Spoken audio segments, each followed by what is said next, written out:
kamu bisa memenangkan permainan mustahil ini. Karena Yesus sudah memenangkannya bagimu. Jangan lupa jempolnya guys. Terus semakin banyak jempol, semakin like, semakin bagus. Ayo guys, tekan like-nya sekarang guys. Sebelum kalian menonton video pada channel ini, jangan lupa di subscribe serta nyalakan tombol lonceng untuk mendapatkan informasi terbaru dari channel ini. Terima kasih. Kami ada, dan sebentar kami boleh mendengarkan kebenaran firman-Mu. Hamba berdoa setiap taburan benih firman tidak jatuh di tempat yang sia-sia dan juga tidak kembali dengan sia-sia. Hamba berdoa supaya benih taburan ini boleh kami terima menjadi berkat dan berbuah, berdampak bagi kehidupan kami. Karena itu Bapa, kami sambut kebenaran firman-Mu di dalam nama Tuhan Yesus Kristus. Haleluya. Amin. Puji Tuhan. Selamat malam, brother, saudara-saudara yang diberkati oleh Tuhan. Saya berharap semua bisa dengar suara saya dengan jelas ya. Nah, saudara, malam ini Tuhan taruh di dalam hati saya tema bicara tentang bertahan di tengah badai. Nah, saya pikir saudara sebagai host atau sebagai pemuka agama, pembicara begitu ya, yang diberi kesempatan untuk bisa mengorasikan firman Tuhan, harusnya kita banyak bicara tentang bagaimana kita bertahan di tengah situasi kondisi seperti sekarang ini. Karena banyak sekali memang anak-anak Tuhan pun mengalami masalah-masalah, persoalan-persoalan yang rumit, yang berat gitu ya. Nah, itulah sebabnya saya berharap kita terus berorasi bagaimana supaya kita bertahan di tengah badai. Karena saudara, kita nggak bisa memilih untuk sesuatu yang terjadi dalam hidup ini, kita nggak bisa tentukan, kita nggak bisa pilih gitu. Ya, untuk situasi yang terjadi di sekitar kita, kita nggak bisa memilih. Nah, ini yang kita dihadapkan gitu. Tetapi kita bisa menentukan sikap. Saya ulangi, kita menentukan sikap atas apa yang terjadi di sekitar kita. Ya. Jadi kita dapat menentukan sikap kita seperti bagaimana, reaksi kita seperti apa. Ya. Nah, jadi kita mesti belajar bagaimana kita bertahan di tengah situasi seperti sekarang ini. Kenapa suaranya balik ya ke saya ya? Halo? Iya. Iya. Oke, good nggak? Suaranya bagus ya? Bagus. Baik, Bagus, saya lanjutkan. Oke, saya lanjutkan. Jadi sekali lagi bahwa kita tidak bisa memilih untuk yang terjadi di sekitar kita, tapi kita bisa menentukan sikap atas apa yang terjadi, gitu ya. Nah, saudara, masalah kan kita nggak bisa pilih-pilih. Kita nggak mau ini, nggak mau itu, ya nggak bisa. Ketika masalah itu datang, nah bagaimana kita menyikapi masalah, itu yang perlu kita pikirkan gitu loh. Nah, saya ingat tentang Daniel ya. Bagaimana Daniel, bukan karena nama saya Daniel, tapi saya tadi kebetulan baca tentang kitab Daniel. Daniel itu juga luar biasa menurut saya. Dalam Daniel pasal 6, apa yang terjadi pada Daniel? Coba. Bahwa Raja Darius sangat mengasihi Daniel. Raja Darius sangat suka sama Daniel. Kita tahu bahwa ada 120 wakil raja yang diangkat. Dari 120 wakil raja ada 3 pejabat tingginya. Nah, salah satu dari 3 itu Daniel ada di situ. Nah, dari semua pejabat yang ada di kerajaan dari Daniel ini orang paling punya hikmat. Daniel ini paling disegani. Tapi sekali lagi ketika mereka teman-temannya iri sama dia, maka mereka membuat pemufakatan untuk menjatuhkan Daniel. Mereka coba cari salahnya Daniel lewat pemerintahan. Ternyata nggak ditemukan. Daniel nggak bisa dicari celahnya. Dia benar. Di hadapan raja, di hadapan pemerintahan, bahkan di hadapan Tuhan, saya percaya orang ini benar. Nah, lalu apa yang terjadi saudara? Orang ini cari kelemahan Daniel di mana? Mereka serang lewat agamanya. Gila nggak? Ini kan luar biasa. Orangnya baik-baik, orangnya saleh, orangnya taat, setia, disenengin raja. Lalu waktu mereka tahu bahwa kelemahan Daniel itu adalah dalam agamanya, maka mereka membuat mufakat, kesepakatan yang jahat. Mereka bikin aturan bahwa selama 30 hari ke depan, orang hanya boleh berdoa kepada raja atau kepada dewa yang dibuat oleh raja. Jika tidak, konsekuensinya akan dihukum masuk ke lubang singa. Kan gila nih. Nah, lalu apa yang terjadi, saudara? Berita itu didengar oleh Daniel. Apakah lemah imannya? Saya percaya kali itu Daniel stresnya bukan main. Dia menghadapi badai yang luar biasa. Dia mungkin bilang begini kalau bisa saya wakilkan. Gua salah apa? Saya orang yang setia, saya orang yang saleh, saya orang yang jujur. Bahkan saya dekat dengan raja. Tapi saya harus mengalami ini. Saya harus menyangkal Tuhan saya. Di mana saya diperintahkan untuk tidak boleh berdoa kepada Tuhan saya. Ini kan gila nih, saudara. Tapi apa yang terjadi, saudara? Dia bertahan dalam integritasnya. Dia tidak berubah. Bahkan dikatakan, setiap hari dia naik ke atas loteng. Dia perkuat imannya dengan 3 kali dia berdoa. Pagi, siang, dan malam. Ini gilanya Daniel. Lalu apa yang terjadi? Karena itu sudah dikeluarkan, ya, keputusan itu sudah dibuat oleh raja, maka ditangkaplah Daniel. Setelah ditangkap, diperhadapkan. Loh, kenapa kamu nggak berdoa kepada raja? Kenapa kamu nggak berdoa kepada dewa yang dibuat oleh raja? Maka konsekuensinya apa? Dihukum, dimasukin ke lubang singa. Wow, saya percaya kali itu Anda bisa bayangkan nggak kalau kita ada di pihak Daniel. Dan saudara, kalau kita diperhadapkan dengan cerita ini, apa yang ada di benak kita coba? Kita akan bilang, oh pasti Tuhan akan tolong Daniel. Pasti akan terjadi gempa bumi. Pasti akan mereka bertobat semua. Pasti gua singanya akan ditutup, nggak bisa dibuka. Pasti singanya mati semua. Enggak loh. Tetap Daniel masuk ke lubang singa. Tuhan izinkan dia masuk ke lubang singa. Bayangkan saudara, dia harus mengalami itu. Tapi saya percaya saudara, di dalam lubang singa, hari itu singa lagi nggak mau makan. Kenapa? Ada penyertaan Tuhan. Dia tetap diizinkan masuk ke lubang singa. Tapi saya mau bilang, justru di dalam lubang singa itulah ada Tuhan yang menyertai. Bapak, saudara, saya selalu bilang Bapak Ibu lagi. Teman-teman yang dikasih oleh Tuhan. Saya mau bilang begini. Kadang-kadang Tuhan izinkan kita ada dalam masalah. Karena Tuhan mau bilang, aku ada dalam masalah. Situasi dan masalah itu untuk memperlihatkan kekuasaan Tuhan. Memperlihatkan anugerah kebesaran Tuhan. Dinyatakan lewat hidup. Maka itu saudara, apapun yang terjadi, bicara topik kita bertahan di tengah badai. Yang apapun terjadi, saudara harus tetap bertahan. Saudara harus tetap bertahan. Nah, sebetulnya saya mau bawa cerita kita malam hari ini tentang angin sakal. Ya, bisa tadi diingatkan sedikit tentang Daniel, ya is okay lah ya. Angin sakal itu cerita di dalam Matius pasal yang ke-14, ayat yang ke-22 sampai dan seterusnya. Nah, saudara, itu cerita saya ceritain aja. Nanti kita baca semuanya, saudara. Atau brother bisa munculin nggak tuh di layar kita tuh? Ya, Matius 14 ayat 22 dan seterusnya. Ya, bahwa dikatakan Matius berapa, Pak? 14 ayat 22 dan seterusnya. Munculin aja ayatnya. 22, 23, 24 begitu. Nah, cerita ini mengisahkan bahwa sebelumnya mereka mengalami mujizat yang besar. Ya, perhatikan bahwa mujizat yang besar di mana mereka lagi ngalamin makan minum sampai kenyang. Peristiwa 5.000 orang makan sisa 12 bakul tuh. Yang mana medianya cuma 5 roti dan 2 ikan. Nah, artinya mereka habis bersuka cita dong, kan gitu ya saudara ya. Mereka habis happy karena peristiwa itu bukan peristiwa yang umum terjadi, tapi peristiwa itu adalah peristiwa spektakuler, di mana mujizat terjadi pada waktu itu. Nah, lalu dikatakan setelah mereka selesai, maka Yesus memerintahkan mereka, murid-murid, untuk bertolak ke seberang lebih dulu.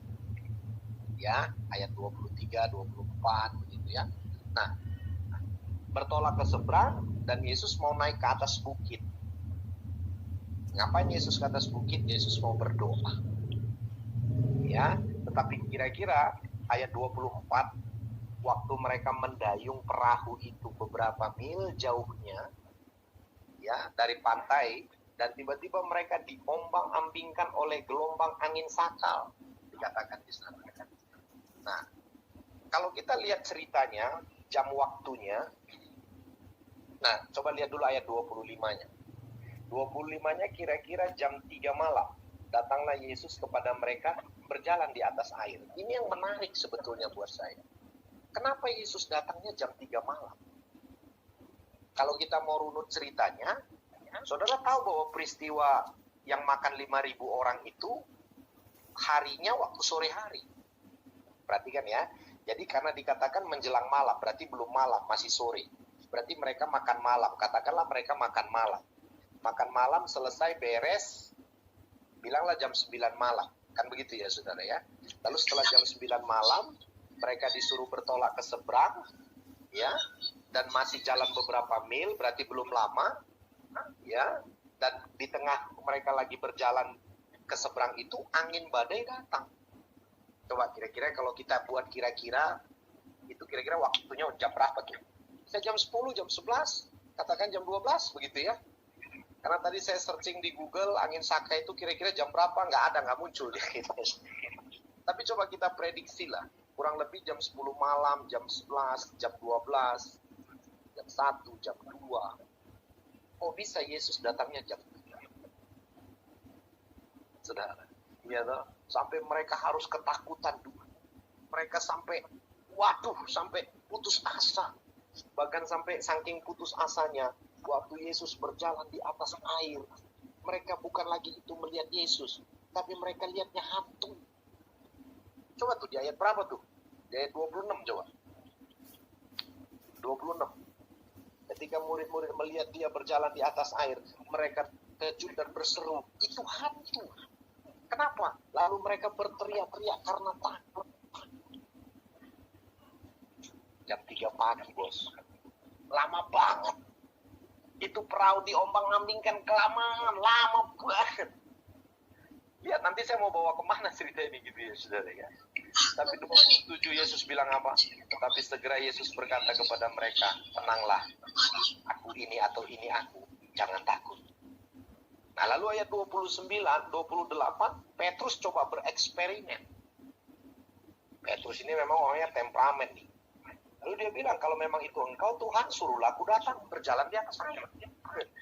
Jadi dia mau cobai Tuhan kan begitu ya. Lihat apa yang terjadi ayat 29. Yesus bilang, datanglah. Maka Petrus pun turun dari perahu itu dan berjalan di atas air untuk mendapatkan Yesus. Tapi yang menarik ayat 30-nya.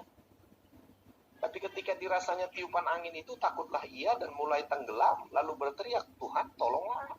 Tahukah saudara, ketika dia mulai percaya kepada Tuhan, dia memfungsikan imannya, lalu Yesus bilang, ayo datang ke sini.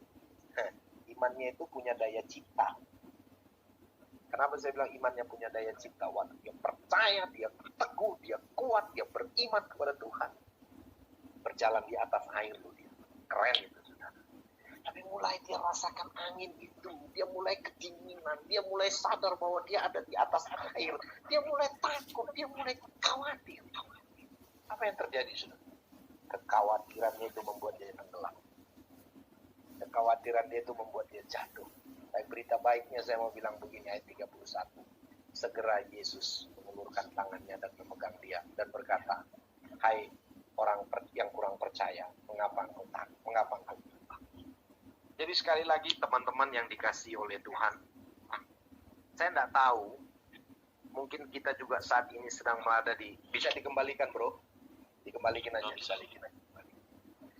Mungkin saat ini kita juga lagi ngalamin badai dan saya nggak tahu badai itu apa yang kita alami, badai apa yang sedang kita alami. Lalu kita juga mungkin berkata, kenapa kok begini lama? Ingat baik-baik saudara, kalau kita hitung durasi waktunya tadi, mereka diombang-ambingkan kurang lebih jam 10 malam lah. Tapi jam 3 pagi loh Yesus baru datang. Kenapa? Karena Yesus tahu waktu yang tepat kapan dia datang. Dia yang tahu kapan dia mau datang, mau tolong kita. Tadi kalau saya dengar tuh Bro Jerry, rumit amat sih cerita lu. Kenapa nggak jadi dealing aja, selesaikan urusannya. Itu maunya kita. Tapi harus dibuat muter-muter dulu. Kita nggak pernah tahu tuh yang kayak begitu.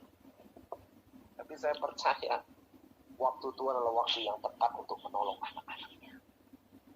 Nah, itulah sebabnya saudara, apapun yang terjadi, kita harus tetap kuat. Libatkan Tuhan dalam setiap perencanaan kita, jangan lupa itu. Itu yang ditulis dalam Yakobus pasal 4 ayat 13. Saya ulangi, Yakobus pasal 4 ayat 13 sampai dengan ayat yang seterusnya. Kalau kita baca judulnya, janganlah melupakan Tuhan dalam perencanaan. Yang penting kita jangan lupa melibatkan Tuhan dalam setiap perencanaan kita. Izinkanlah Tuhan menyertai setiap langkah kita. Supaya apapun yang terjadi, saudara legowo. Ya sudah, yang penting saya sudah libatkan Tuhan. Dan Alkitab mencatat orang yang mengandalkan Tuhan tidak pernah dipermalukan. Amin. Orang yang mengandalkan Tuhan tidak pernah sia-siakan. Coba buka bro, satu ayat firman Tuhan. Ibrani 13 ayat 5. Buka ayat berapa tuh tadi? Ibrani 13 ya? Ayat kelima. Coba bro. Ibrani 13 ayat yang kelima. Ibrani 13 ayat yang kelima. Saya mau yakinkan ya, Pak? bahwa ya, Ibrani 13 ayat yang kelima. That's right, yes. Nah, ini dia nih ayatnya, saudara ya. Saudara, saya mau konfirmasi bahwa lihatlah Tuhan menyertai selalu kita, saudara ya. Apa yang dikatakan itu? Janganlah kamu menjadi hamba uang dan cukupkanlah dirimu dengan apa yang ada padamu. Perhatikan kalimat berikutnya. Aku sekali-kali tidak akan membiarkan engkau dan aku sekali-kali tidak akan meninggalkan engkau. Wow, haleluya. Jadi konfirmasi malam hari ini, saudara, bahwa apapun yang terjadi dalam hidupmu, kita tidak pernah sendirian. Selalu ada Tuhan yang menyertai kita. Maka itu kita nggak perlu takut, kita nggak perlu khawatir. Apapun yang terjadi, hadapilah. Sadari bahwa gelombang tidak bisa menenggelamkan kapal itu. Kalaupun mereka takut, itu hanya reaksi, saudara. Reaksi atas apa yang terjadi yang mereka alami. Tapi sekali lagi, pertolongan Tuhan tepat pada waktu. Kita yang seringkali bilang, kenapa begitu lama? Sampai harus jam 3 pagi kah Yesus baru turun? Karena buat Tuhan itulah waktu yang tepat dia datang. Jadi kalau hari ini kita masih belum menemukan jalan keluar, saya percaya karena ada waktu Tuhan yang tepat untuk membuat kita mengalami kasih-Nya, anugerah-Nya. Ya. Nah, sekarang saya masuk kepada poin saya. Bagaimana kita bisa bertahan di tengah badai? Nomor satu, perhatikan baik, jangan panik. Apapun yang terjadi, brotherku, jangan panik. Marilah berpikir dengan tenang. Karena kalau kita panik, susah kita berpikir, Pak. Susah kita bisa berpikir dengan benar. Susah kita bisa menerima nasihat. Susah kita bisa mendengarkan suara Tuhan. Nah, karena itu janganlah panik. Percayalah bahwa setiap apa yang kita alami, ada Tuhan kok yang menyertai. Bukankah konfirmasi ayat tadi mengatakan, aku sekali-kali tidak akan membiarkan engkau. Aku sekali-kali tidak akan meninggalkan engkau. Maka itu jangan panik. Satu peristiwa ketika Yosafat mengalami ancaman. 3 pasukan besar, Pak. Amon, Moab, dan Meuni. Yosafat itu Raja Yehuda, 2 Tawarik 20. 7 tahun memerintah bagi Yehuda. Tidak pernah perang, Pak. Jadi dia bukan ahli perang. Beda dengan Daud. Kalau Daud panglima perang. Tapi orang ini enggak. Dia ahli tatanan negara. Dia pinter ngurusin negara, administrasi. Dia jago di si Yosafat ini. Lalu di akhir masa pemerintahan, 2 Tawarik 20. Di sana dikatakan datanglah Amon, Moab, dan Meuni. 3 pasukan besar mau menyerang menguasai mereka.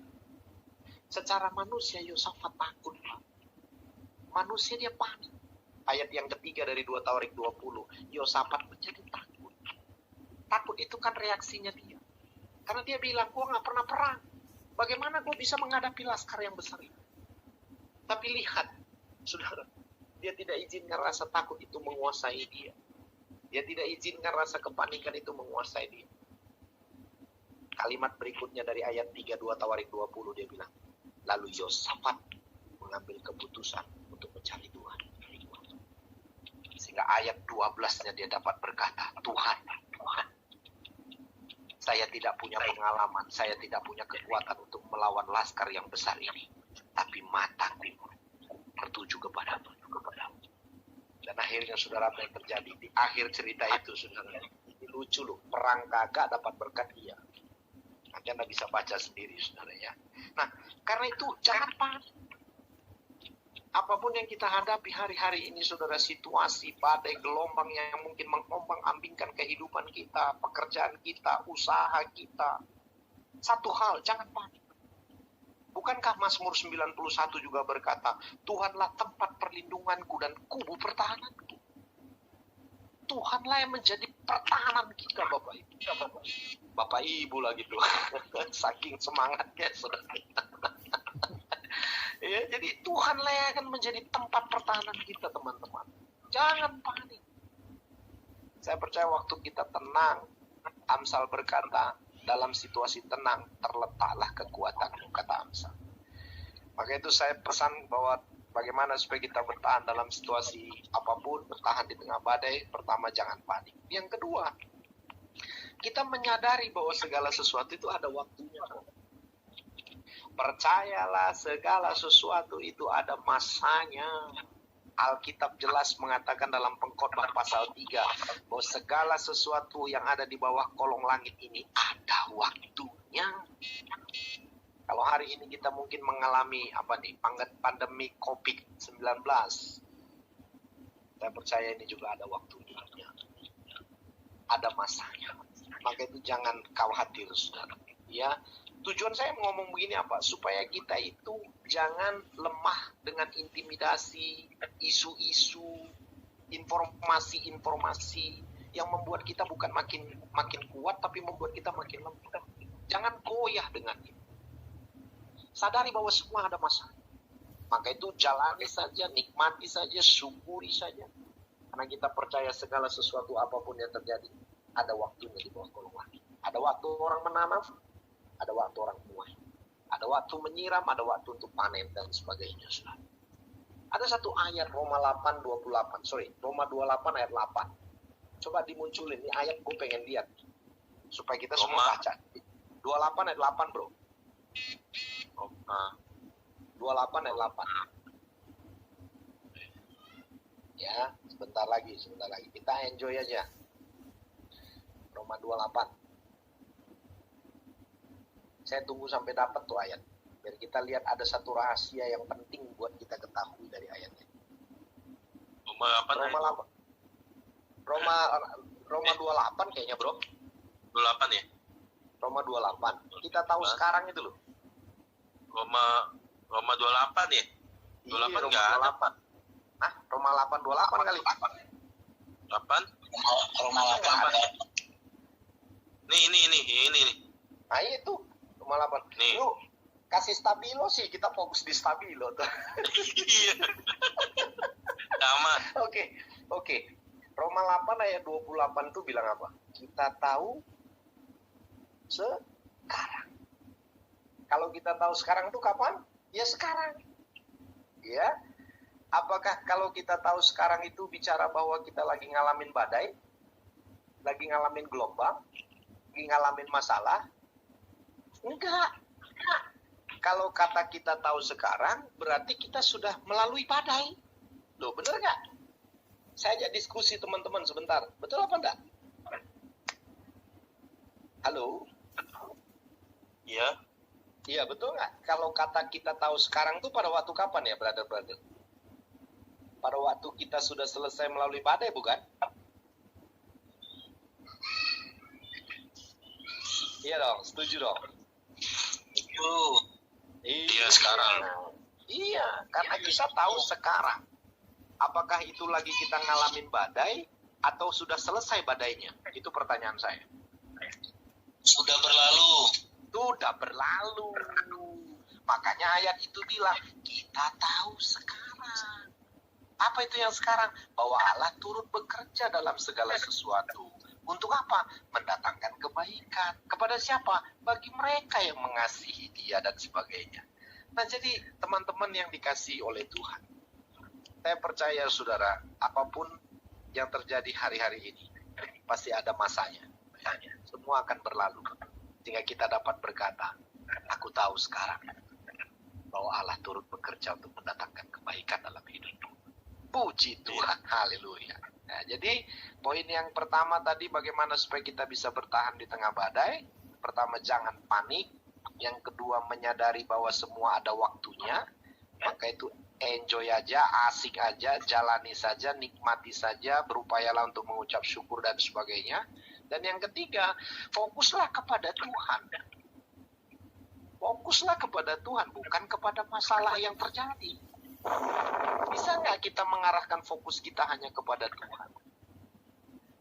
Kita seringkali mengarahkan fokus yang salah, sehingga apa? Kita tidak lagi melihat kebesaran Tuhan. Saya percaya orang yang lama kalau fokus kepada Tuhan, apapun yang terjadi, dia tidak akan melihat bahwa itu yang akan membuat dia tenggelam. Tapi justru dia akan tahu bahwa karena situasi badai, situasi gelombang yang sedang dialami adalah akses Tuhan untuk menolong. Ini cara berpikir yang berbeda tuh kalau orang yang fokusnya benar, fokus kepada Tuhan gitu loh. Jadi belajarlah fokus kepada Tuhan, bukan fokus kepada masalahnya. Begini, ketika kita fokus kepada Tuhan, bukankah kemudian kita akan mengandalkan Dia? Nah, pada waktu kita mengandalkan Dia, maka setidaknya kita akan terhindar. Saya ulangi, terhindar untuk mengandalkan manusia. Kenapa? Karena kalau kita mengandalkan manusia, saudara mesti siap-siap dikecewakan. Maka itu saya himbau pada malam hari ini kepada teman-teman, bagaimana supaya kita bertahan di tengah badai, belajar fokus kepada Tuhan. Apapun yang terjadi, tetap bergantung kepada Tuhan. Karena hidup ini tergantung kepada siapa kita bergantung. Kita bukan bergantung kepada manusia, bos. Kita bukan bergantung kepada atasan, tapi kita bergantung kepada yang di atas. Haleluya. Saudara, kita juga bukan bergantung kepada keluarga, no. Mari belajar malam hari ini, berseru kepada Tuhan. Katakan, Tuhan, Engkau yang kuandalkan. Wow, haleluya. Dan saya percaya saudara, kalau kita berserah sepenuhnya kepada Tuhan, maka Dia akan turun tangan untuk menolong kita, anak-anaknya. Saudara, jangan fokus hanya pada berkat-Nya, tapi fokuslah kepada si pemilik berkat itu. Tahu nggak saudara, berkat yang kita peroleh itu ada yang memerintahkan untuk datang kepada kita. Yang punya berkat. Nah, bagaimana kemudian kita fokus sama yang berkatnya, sementara kita mengabaikan si pemilik berkat? Saya ulangi lagi bahasa saya, saudara. Ada yang memerintahkan berkat itu untuk datang kepada kita. Dari mana saya tahu? Ada ayatnya. Mazmur 133 ayat yang ketiga bilang apa sih? Coba, Mazmur 133 ayat yang ketiga. Ada kalimat bilang begini nih. Tolong koreksi ya bahasa saya. Ada kalimat bilang begini. Sebab kesanalah Tuhan memerintah berkat-berkatnya. Ayo kita buka dulu sebentar. Haleluya. Mazmur 133 ayat 3. Oh, 133. Iya, 133. Ayat yang ketiga. Langsung ayat yang ketiga aja, bro. Oke. Nah, ayat yang ketiga dia bilang apa? Seperti embun gunung Hermon yang turun atas gunung-gunung Sion. Nah, yang menarik saya cuma petik kalimat ini nih. Yang dia bilang begini, sebab apa? Kesanalah Tuhan memerintah apa? Memerintahkan berkat, kehidupan untuk selama-lamanya. Jadi saya cuma mau garis bawahi bahwa berkat yang kita peroleh itu kita terima atas dasar perintah yang punya. Jadi bagaimana kita kemudian tidak fokus pada yang punya, sementara kita hanya fokus sama berkatnya gitu loh, saudara. Ya, jadi malam hari ini fokus kepada Tuhan. Tujuannya adalah supaya kita bisa menerima apa yang Dia miliki, saudara. Berkat-berkat itu diperintahkan kepada kita. Oh, haleluya. Saya percaya kalau kita fokus kepada Tuhan, maka Dia yang akan memerintahkan berkat-berkat itu turun atas kita, saudara. Haleluya. Ada amin? Amin. Puji Tuhan. Ya, satu konfirmasi lagi, saudara. Kenapa kita mesti fokus kepada Tuhan? Kolose pasal 1 ayat 16. Gak usah kita buka ayatnya, dicatat aja saudara. Di sana dikatakan segala sesuatu ada di dalam Dia. Saya ulangi, Kolose pasal 1 ayat 16 tertulis segala sesuatu ada di dalam Dia. Saudara mau bicara tentang apa? Mau bicara tentang masa depan, mau bicara tentang pemerintahan, mau bicara tentang kerajaan, mau bicara tentang singgasana. Alkitab bilang segala sesuatu ada di dalam Dia. Bahkan dikatakan mau yang di sorga maupun yang ada di bumi. Itu ayatnya bilang. Jadi mau bicara tentang yang di bumi, mau bicara tentang yang di sorga, mau bicara yang kelihatan yang hari ini, mau bicara masa depan. Semua ada di dalam Dia. Jadi itu alasan saya yang kuat mengatakan bahwa mari fokus kepada Tuhan. Bergantunglah sepenuhnya kepada Tuhan. Nah, yang terakhir, yang keempat, teman-teman, untuk kita bertahan di tengah badai, ya. Kalau 3 hal yang kita sudah lakukan tadi, tidak panik, menyadari segala sesuatu ada waktunya. Lalu yang ketiga, fokus dengan Tuhan. Yang keempat, mari belajar melangkah dengan iman. Ya, kadang-kadang perlu kita demonstrasikan kita punya iman. Jangan kemudian kita sudah berlutut berseru kepada Tuhan, tapi kita nggak respon, kita nggak reaksi, kita nggak bergerak, kita nggak melangkah. Bukankah tadi dikatakan iman tanpa perbuatan juga pada hakikatnya mati, sia-sia, percuma? Tadi brother itu tuh. Segala sesuatu kan mesti ada praktek, ada tindak lanjutnya. Mari belajar melangkah. Kita melangkah bukan karena fakta, bukan karena keadaan, bukan karena kondisi, bukan karena intimidasi, tekanan, apalagi apa kata orang, bukan. Tapi kita melangkah karena Tuhan, karena kita punya iman. Bro Jerry, gak usah khawatir, melangkahlah dengan iman. Saya percaya kalau Tuhan siapkan yang kecil, Amin. saya percaya Tuhan akan persiapkan kamu untuk mengelola yang besar. Amin. Amin. Alkitab mencatat, setialah pada perkara yang kecil. Jadi jangan lihat nilainya, bro. Kalau Cepetiau dapat komisi sahun berapa sih? Satiau ya, Bung ya. Tapi lu kerjain aja.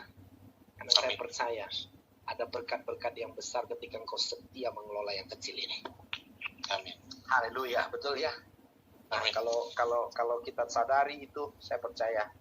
Jadi kita bukan melangkah karena situasinya, keadaannya, kondisinya, tapi kita melangkah karena kita punya Tuhan dan kita melangkah dengan iman.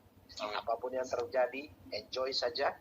Percayalah saudara, sekalipun badai menghantam kita, perahu kita, pekerjaan kita, usaha kita, tapi sadari bahwa itu tidak akan mungkin menenggelamkan kita. Alkitab berkata, aku sekali-kali tidak akan meninggalkan engkau, dan aku sekali-kali tidak akan membiarkan engkau. Saya kira puji Tuhan itu yang saya bisa bagikan pada malam hari ini. Mudah-mudahan bermanfaat buat teman-teman sekalian. Dan puji Tuhan, selanjutnya saya serahkan kepada moderator. Silakan. Malam hari ini, di akhir daripada acara kami malam hari ini, Tuhan, kami menyerahkan seluruhnya ke dalam tangan-Mu. Biarlah pimpinan penyertaan mulai menolong kami dimanapun kami berada. Dan hamba-Mu berdoa bagi teman-temanku yang saat ini tergabung dalam Zoom meeting. Aku berdoa di dalam nama Tuhan Yesus Kristus, apapun yang menjadi pergumulan mereka, apapun yang menjadi permasalahan mereka, biarlah kiranya Tuhan, Engkau yang menjadi jawaban dalam setiap masalah mereka. Engkau berikan terus kekuatan yang baru, kesehatan yang baik, akan peluang demi peluang Tuhan bukakan bagi mereka, sehingga kami boleh melihat, menyaksikan bahwa di tengah badai, di tengah situasi yang saat ini terjadi, Tuhan, kami anak-anak-Mu boleh memperoleh kasih karunia-Mu yang berlimpah-limpah, Bapa. Kami anak-anak-Mu boleh menunjukkan jati diri kami sebagai orang-orang yang diberkati oleh Tuhan. Sehingga ada kesaksian demi kesaksian yang manis yang boleh kami bagikan kepada orang banyak, Bapa.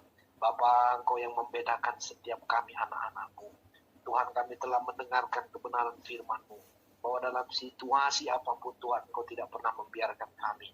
Kau tidak meninggalkan kami sendirian. Tangan-Mu yang berkuasa selalu menuntun kami. Oleh sebab itu malam hari ini Tuhan, kami serahkan seluruh hidup kami ke dalam tangan-Mu. Pekerjaan dan usaha kami serahkan ke dalam tangan-Mu. Keluarga kami serahkan ke dalam tangan-Mu ya Bapa. Biar pimpinan penyertaan-Mu lah yang senantiasa menolong kami. Terima kasih Bapa. Hamba berdoa materaikan setiap benih firman yang boleh hamba taburkan malam hari ini. menjadi rema dalam setiap kehidupan mereka, menjadi berkat dalam setiap kehidupan mereka. Ketika mereka keluar, diberkati oleh Tuhan, dimanapun mereka menginjakkan kaki, ada penyertaan Tuhan di sana. Terima kasih Bapak, dan kalau kami diberkati, kami juga tidak lupa memberkati Tuhan. Siapapun orang-orang yang kami kasih, orang-orang yang berurusan dengan kami, orang-orang yang bertalian darah dengan kami, Tuhan berkati mereka semua. Bangsa dan negara kami serahkan ke dalam tangan-Mu. Lingkungan sekitar daerah kami juga kami serahkan ke dalam tangan-Mu. Chapter demi chapter, FGP, MFI, Full Gospel, Businessman, Presiden Nasional, semuanya kami serahkan ke dalam tangan-Mu. Biarlah organisasi ini jadi organisasi yang besar ya Tuhan. Organisasi yang boleh memancarkan garam dan terang dimanapun mereka berada. Terima kasih Bapak, dan akhirnya kalau hamba-Mu selesai menyampaikan isi hati-Mu, kami selesai malam hari ini, namun kami tahu bahwa kasih karunia-Mu tidak pernah selesai selama kami masih hidup, dan biarlah kami menikmati kasih karunia itu Tuhan, dan penyertaannya sempurna dalam kehidupan kami. Saudara-saudara yang dikasihi oleh Tuhan, Engkau tahu Engkau diberkati oleh Tuhan. Maka melalui doa ini terimalah bagimu segala berkat Abraham, Ishak dan Yakub yang menyertai engkau. Maka berkat yang besar dari Allah Bapa mengalir dalam hidupmu, dalam keluargamu, dalam kehidupanmu, dalam keseharianmu. Melalui putranya Yesus Kristus dan persekutuan yang manis bersama dengan Roh Kudus yang menyertai kita sekalian malam hari ini. Sampai selama-lamanya. Demi nama Bapa, Anak, dan Roh Kudus, aku memberkati kita sekalian. Haleluya, sama-sama kita boleh katakan amin.